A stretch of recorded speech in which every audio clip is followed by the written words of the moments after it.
Mheshimiwa Mwigulu Nchemba oye! Mbozi oye!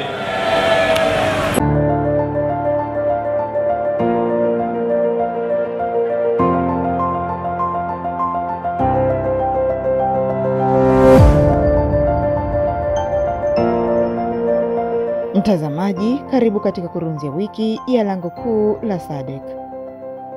Wiki hii kurunzi yetu itaangazia ziara ya Waziri Mkuu wa Jamhuri ya Muungano wa Tanzania Mheshimiwa Dr. Mwigulu Nchemba aliyewasili mkoani hapa mnamo tarehe 16 Disemba 2025 kwa ajili ya ziara yake ya kikazi ya siku moja.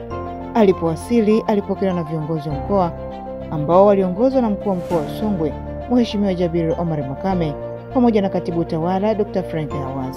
Katika ziara hiyo, Mheshimiwa Waziri Mkuu alitembelea halmashauri mbili ambapo alianza na halmashauri ya Mji Tunduma. Huko alikagua uharibifu mkubwa wa miundombinu uliotokea katika kata za Caroline na Mpemba. Pamoja na ukaguzi huo, alizungumza na wananchi wa maeneo hayo na kusikiliza kero zao. Na baadaye alifika katika halmashauri ya wilaya Mbozi na kuelekea katika kata ya Mloo ambapo alikagua miundombinu iliyoathirika na kuhitimisha ziara yake kwa mkutano mkubwa wa hadhara. Katika mikutano ya hadhara aliyofanya Waziri Mkuu, alitoa agizo la kiserikali la kuanza mara moja kwa upanuzi wa barabara kuelekea kituo cha forodha cha Tunduma kwa njia tatu. Hatua hii ililenga kutatua changamoto ya muda mrefu ya msongamano wa maroli yanayovuka kuelekea nchi za kusini mwa Afrika, yani SADC. Tutaongeza mizani nyingine pale ili magari yasiwe yanazunguka, hata yale ambayo yanarudi, ambayo yanatokea ukanda wa majirani zetu, yaweze kuwa yanapima kupunguza msongamano. Nimeelekeza pale ufanyike upanuzi. Tumeshaongea na Kamishna Jenerali wa mapato, tumekubaliana kusogeza ukuta. Nimeelekeza zile taasisi zingine ambazo kuna majengo pale mengine ambako kuna eneo linahitajika na wenyewe wakae ili tuweze kuongeza ukubwa wa eneo hilo. Nimeelekeza taasisi zinazohusika na bandari kavu na wenyewe wawahi wakae ili warekebishe ujenzi wa bandari kavu, wamalize na swala la ujenzi wa barabara ya mbadala.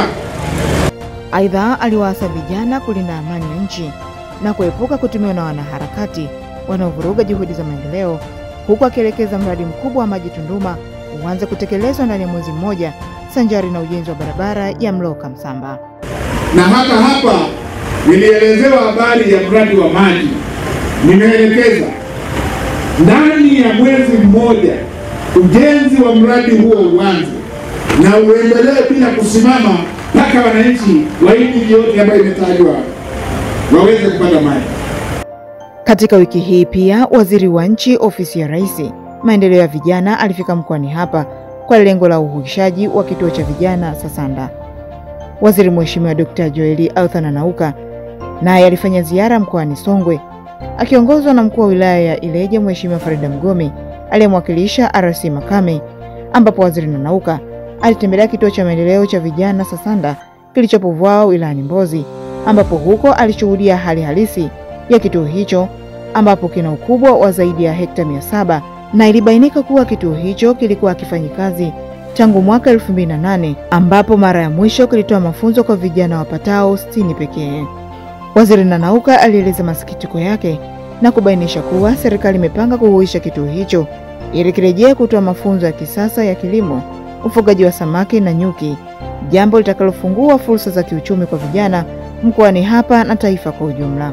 Sanjari na hilo, ulifanyika mkutano wa wadau wa usafirishaji katika halmashauri ya Mji Tunduma, ambapo mkuu wa mkoa wa Songwe Mheshimiwa Jabir Omar Makame alikutana na wadau wa sekta ya usafirishaji katika eneo la forodha, ambapo kikao hicho kilijumuisha vyama vya usafirishaji, madereva na mawakala, yani agents. RC Makame alibainisha kuwa tayari serikali imeanza utekelezaji wa mpango wa muda mfupi wa kuongeza barabara kwa njia 3 hadi 4 ili kupunguza foleni mpakani, sambamba na kuanza kwa mchakato wa ujenzi wa mizani mipya katika eneo la Chimbuya na Iboya wilayani Mbozi, huku akisisitiza watumishi wa mpakani kutoa huduma kwa weledi, heshima na uadilifu kwa kuzingatia kauli mbiu ya Rais Dr. Samia Suluhu Hassan ya kazi na utu, tunasonga mbele. Aidha, sekta ya maji nayo ikatazamwa, hususan katika mradi wa maji wa Mto Momba.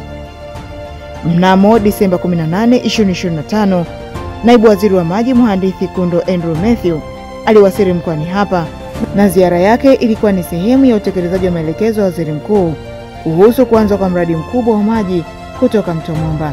Mradi huu unatajwa kuwa suluhisho la kudumu la upatikanaji wa maji safi na salama kwa wananchi wa wilaya ya Momba, halmashauri ya mji Tunduma, wilaya ya Ileje, pamoja na baadhi ya maeneo ya wilaya ya Mbozi, ambapo naibu waziri alisema serikali itafuatia kwa ukaribu mradi huo ili ukamilike kwa wakati na kwa viwango vilivyokusudiwa.